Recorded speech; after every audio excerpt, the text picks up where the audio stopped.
के मेरे व्याख्यान का हेलो आज के मेरे व्याख्यान का विषय है NEP 2020 N ancient Indian culture. आज हम राष्ट्रीय शिक्षा नीति 2020 में भारतीय संस्कृति किस तरह परिलक्षित होती है इस विषय पर बात करेंगे।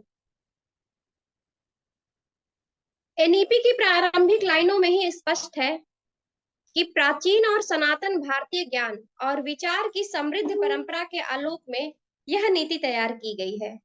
इन्हीं लाइनों को आधार बनाकर मैंने आज का ये व्याख्यान तैयार किया है। मुझे ये उम्मीद है कि निश्चित रूप से हमारे व्यूअर्स, हमारे स्टूडेंट्स निश्चित रूप से इस व्याख्यान से लाभान्वित होंगे। यह नीति भारत की परंपरा और सांस्कृतिक मूल्यों के आधार को बरकरार रखते हुए आधुनिक शिक्षा पर जोर देती है। भारत का अतीत निश्चय ही समृद्ध और गौरवशाली रहा है। भारतीय संस्कृति पर बात करने से पहले मैं कुछ आपको राष्ट्रीय शिक्षा नीति के विषय में बताना चाहूंगी। सामान्यतः लोग इस शिक्षा नीति को मैम नई शिक्षा आपकी नीति कह रहे हैं। हेलो मैम, आपकी पीपीटी नहीं शेयर हो रही है। अभी मैं बोलूंगी फिर शेयर करेंगे। ठीक है मैम, ओके। हाँ, सामान्यतः लोग इस शिक्षा नीति को नई शिक्षा नीति कह रहे हैं, लेकिन यह राष्ट्रीय शिक्षा नीति है और ऐसा भी नहीं है कि यह शिक्षा नीति पुरानी शिक्षा नीतियों का निषेध करती है, बल्कि यह शिक्षा नीति पुरानी शिक्षा नीतियों के विविध तत्वों को समावित करते हुए भारत की सांस्कृतिक परंपरा के उन्नयन की बात करती हुई दिखाई पड़ती है। अगर हम इस शिक्षा नीति के इतिहास की बात करें तो भारत की प्रथम शिक्षा नीति 1968 ईस्वी में बनी थी। उसके बाद 1986 में दूसरी शिक्षा नीति आई और पुनः 1992 ईस्वी में इसे संशोधित किया गया था। 2019 में डॉक्टर के कस्तूरी रंगन की अध्यक्षता में एक नई समिति का गठन किया गया, जिसकी रिपोर्ट के आधार पर 2020 में यह शिक्षा नीति लागू की गई है। मैं पीपीटी शेयर कर रही हूँ, प्लीज देखेंगे। जी मैम।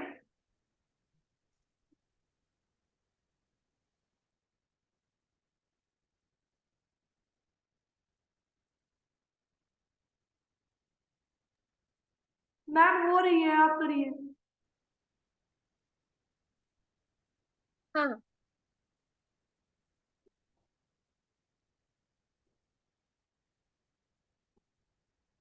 दिख रही है? Yes ma'am. हेलो। जी ओके मैम, दिख रही है। Okay. If we talk about the objectives of NEP,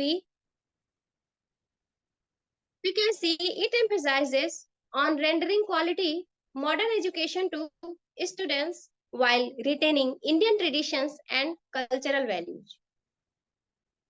Its course lies in the fact that education is fundamental for achieving full human potential, developing an equitable and just society, and promoting national development.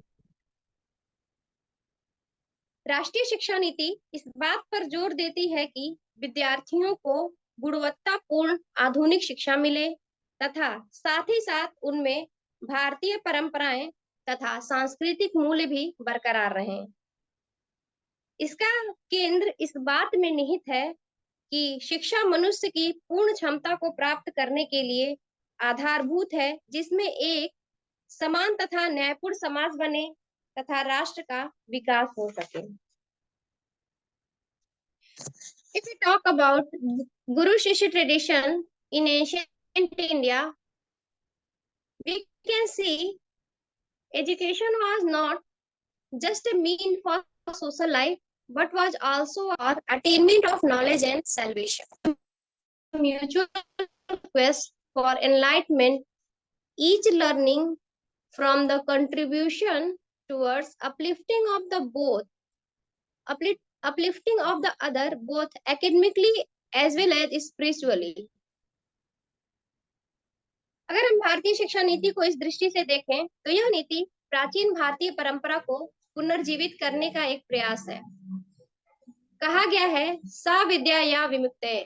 प्राचीन भारत में शिक्षा सांसारिक जीवन के लिए नहीं अपितु ज्ञान और मुक्ति का माध्यम थी। राष्ट्रीय शिक्षा नीति यह विश्वास करती है कि शिक्षकों को अपने शिष्यों के प्रति स्नेह भाव रखते हुए निस्वार्थ भाव से शिक्षा देनी चाहिए। वहीं शिष्यों को गुरु के प्रति श्रद्धा, समर्पण और गुरु की क्षमता में विश्वास रखते हुए अनुशासित होना चाहिए।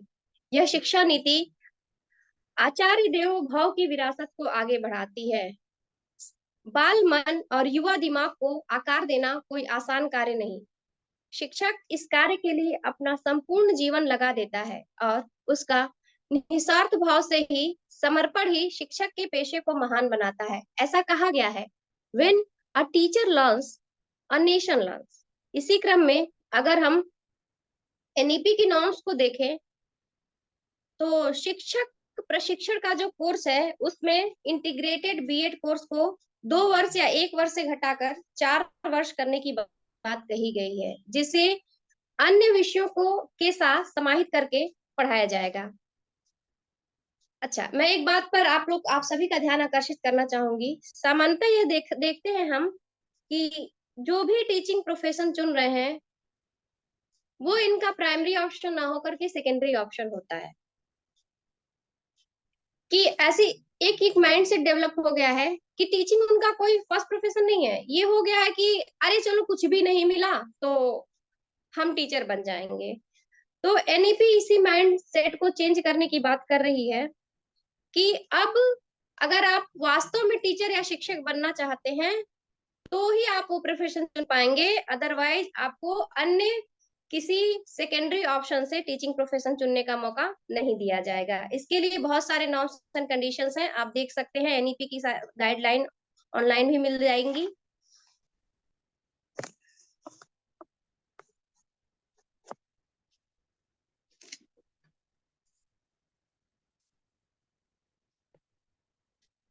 If we talk about an Indian centric approach, Bharat दृष्टिकोण अगर हम बात करें एनईपी में तो हम देखते हैं कि ग्लोबलाइजेशन के इस दौर में समस्त चीजें एक सी होती जा रही हैं, लोग अपनी पहचान खोते जा रहे हैं। इसलिए आज के समय में अपनी सभ्यता और संस्कृति को सुरक्षित रखने के लिए यह जरूरी है कि हम अपने जड़ों से जुड़े रहें।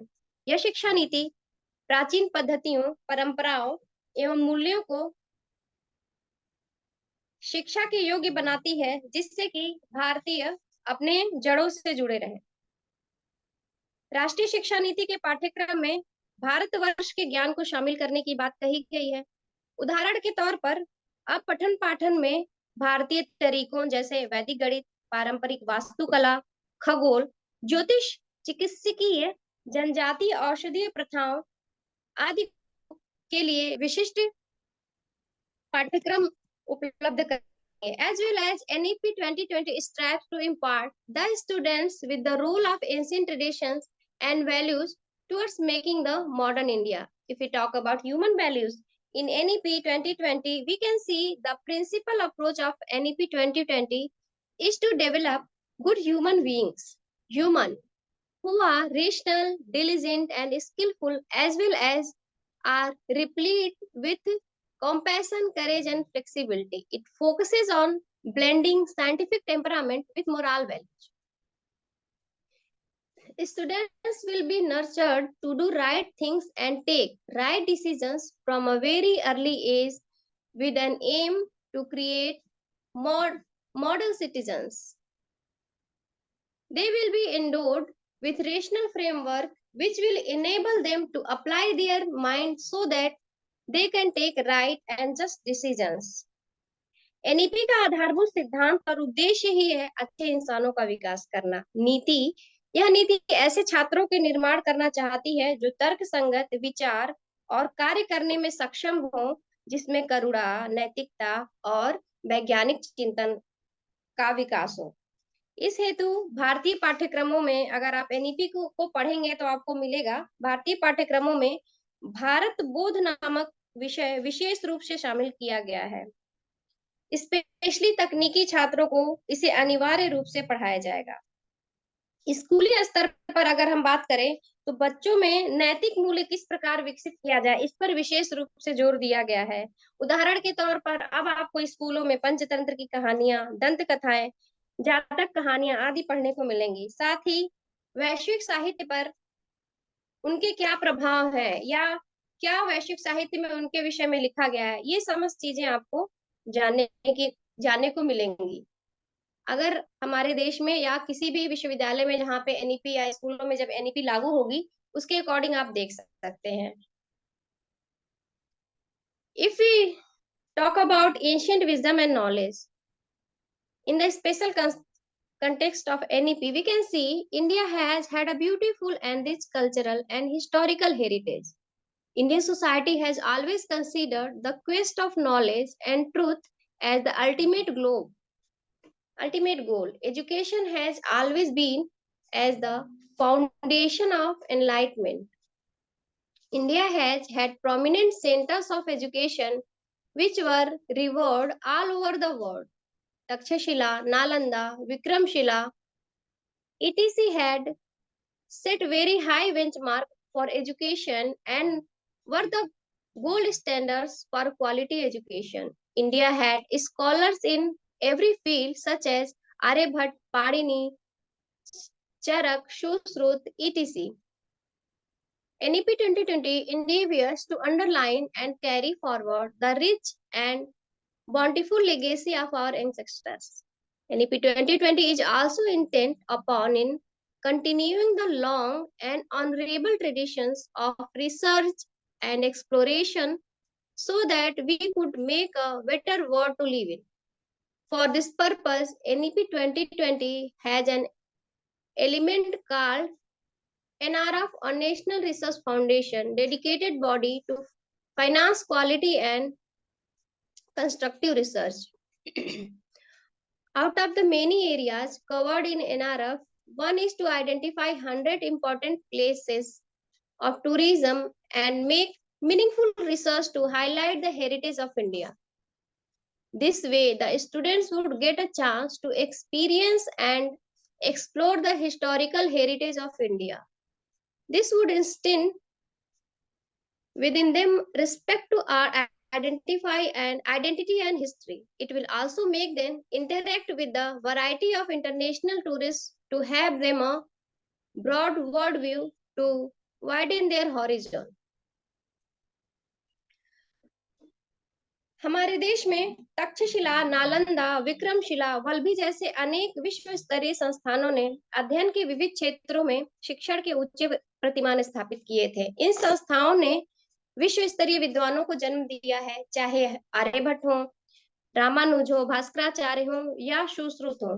ज्ञान, विज्ञान और शोध के क्षेत्र में इनके अनेकों मौलिक योगदान है। यहाँ पर मैं एक बात बताना चाहूंगी, अब तक देखा गया है कि अब तक जो हमने पढ़ाई पढ़ी है या अब तक रिसर्च के क्षेत्र में जितने भी शोध हुए हैं, सामान्यतः हमारे भारतीय विषयों को अध्ययन का केंद्र बनाने की जहमत भी नहीं उठाई गई है और कोशिश भी नहीं की गई है।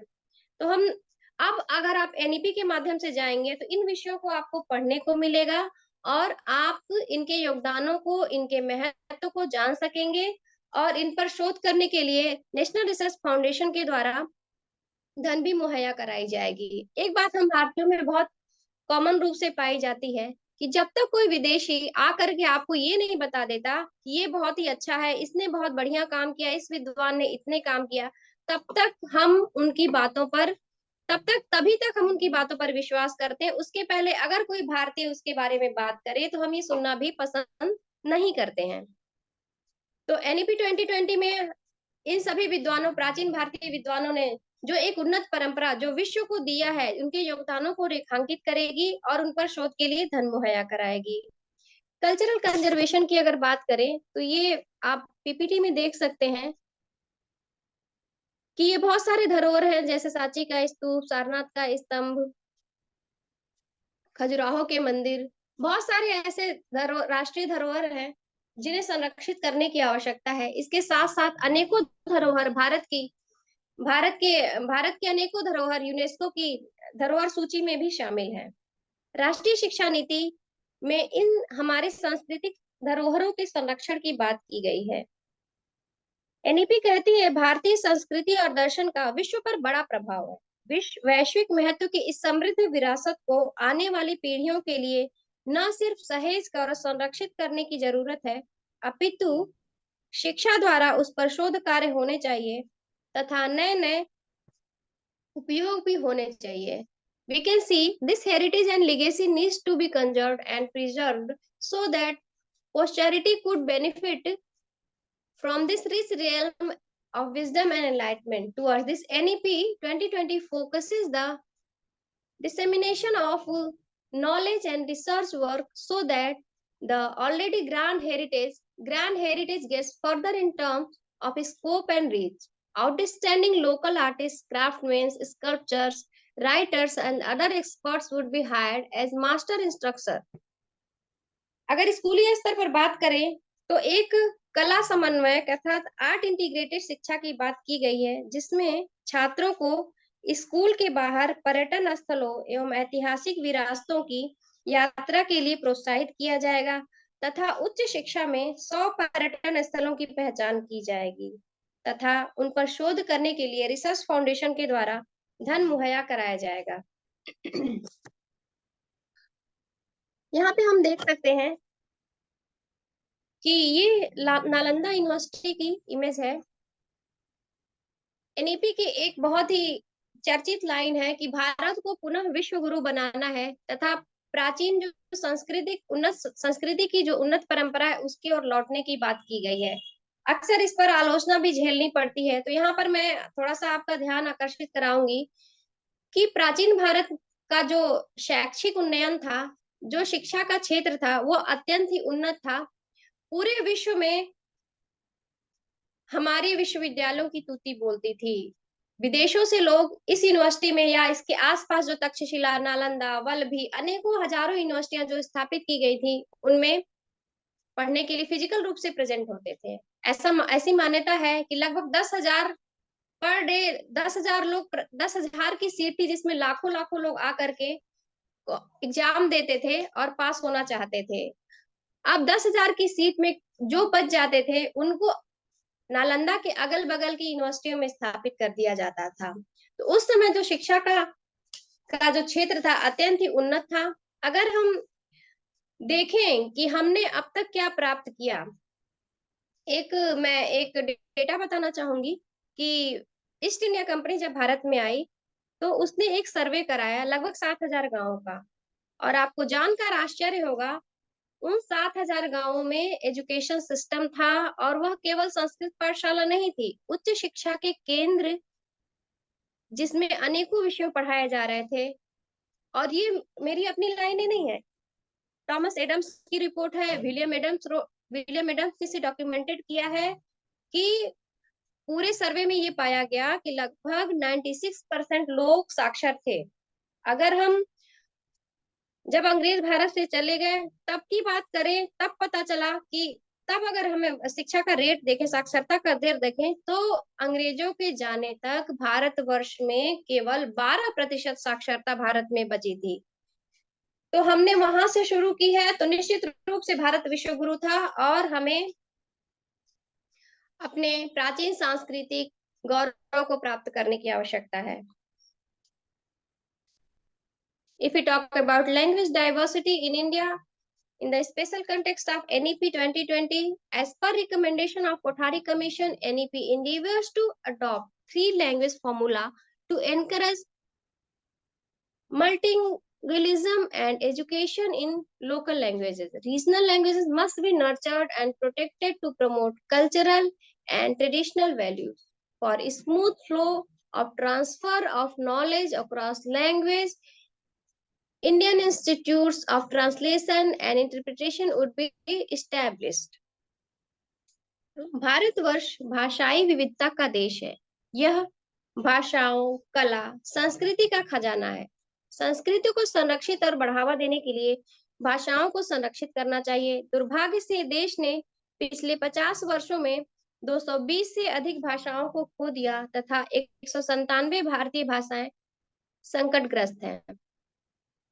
भारतीयता को बढ़ावा देने के लिए कक्षा 5 तक मातृभाषा को ही पढ़ाया जाएगा। अतः भारतीय भाषाओं के शिक्षण और सीखने को हर स्तर पर स्कूल और उच्च शिक्षा के साथ एकीकृत करने की बात की गई है। ऐसा माना जाता है कि अगर कोई बच्चा है, वो अगर हम उसे उसकी मातृभाषा में पढ़ाएं तो वो ज्यादा अच्छी तरीके से चीजों को समझता है, ऑब्जर्व करता है। एनईपी इस बात को बखूबी जानती है। अतः इसने इसमें भारतीय छात्रों को मातृभाषा में शिक्षित करने पर विशेष रूप से जोर दिया गया है। For the purpose, skilled language teacher would be recruited who are well versed with the regional languages to incorporate traditional knowledge which includes tribal and local wisdom across streams with science, humanities, arts, crafts, and sports. The syllabi would be made more flexible in secondary and higher education. Sanskrit would be mainstreamed in school as well as the higher education. It will also be offered as one of the option in 3 languages formula. Academies would be established for development of each language mentioned in a schedule of the Constitution. Dictionaries and other material in these languages would be made available both offline and online. Scholarships and grants would be provisioned for study of the Indian culture, arts and languages.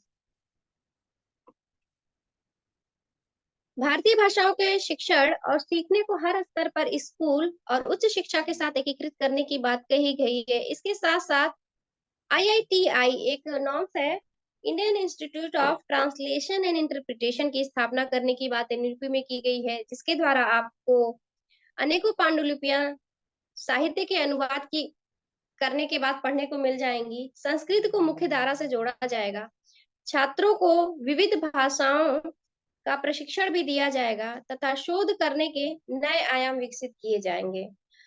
विश्वविद्यालय परिसर में ही संस्कृत, फारसी, प्राकृतिक कला एवं Indology के अध्ययन केंद्रों की अनेक इकाइयों की स्थापना की जाएगी। इसके साथ ही साथ जो अनेकों इकाइयां किसी भी विषय से संबंधित अनेकों इकाइयां जो राष्ट्रीय संस्थान है, उनको भी विश्वविद्यालय के अंदर स्थापित करने की बात की गई है। Coming to the conclusion, NEP is aimed to giving a sense of identity and belongingness to students about their roots while also appreciating other cultures and civilization. It truly is based on our motto of Vasudhaiva Kutumbakam, where students are groomed to be a cosmopolitan citizen who are aware and proud of their roots and who are ready to take on any responsibility of the world throws upon.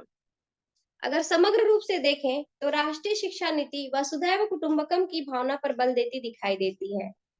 इसमें अपने देश के साथ साथ बदलती दुनिया में अपनी भूमिकाओं के प्रति छात्रों को, लोगों को जागरूक करने की बात कहती है। नीति का दृष्टिकोण शिक्षार्थियों के बीच न केवल विचार में बल्कि आत्मा और बुद्धि कर्मों से भी भारतीय होने का गर्व पैदा करना है। सामान्यतः यह देखा गया है कि हमारे में हीन भावना बहुत ही पाई जाती है। अगर कोई छात्र कॉन्वेंट पढ़ रहा है, इंग्लिश जानता है, तो ही वो छात्र सबसे अधिक जानता है। हिंदी बोलने वाला छात्र या रीजनल लैंग्वेज हम बोल रहे हैं तो वो हमारे लिए कोई मायने नहीं रखता है। तो ये जो माइंड सेट है उसे बदलने की आवश्यकता है कि अगर आपको इंग्लिश नहीं आती है तो आप मातृभाषा में ही उतने ही विद्वान कहे जाएंगे जितने कि एक इंग्लिश बोलने वाला बच्चा विद्वान कहा जाएगा। और आपको एनईपी ये छूट देती है कि आप अपने आप को जिस भी भाषा में एक्सप्रेस कर पा रहे हैं उस भाषा में एक्सप्रेस कीजिए। आपको हर तरह से सुविधाएं उपलब्ध कराई जाएंगी और आपको अपनी भारतीय जड़ों से निश्चित रूप से जुड़ने का मौका मिलेगा। आप ये जान पाएंगे कि हमारे भारत ने विदेश को कितना योगदान दिया है, हमारी राष्ट्रीय भारतीय धरोहर, हमारी परंपराएं कितनी ही उन्नत रही हैं। ये हमें एनईपी के बाद से देखने को मिलेगा। Thank you so much. मैं ये उम्मीद करती हूँ कि मैं अपनी बात आप तक पहुंच। Subscribe now and press the bell icon. Never miss an update.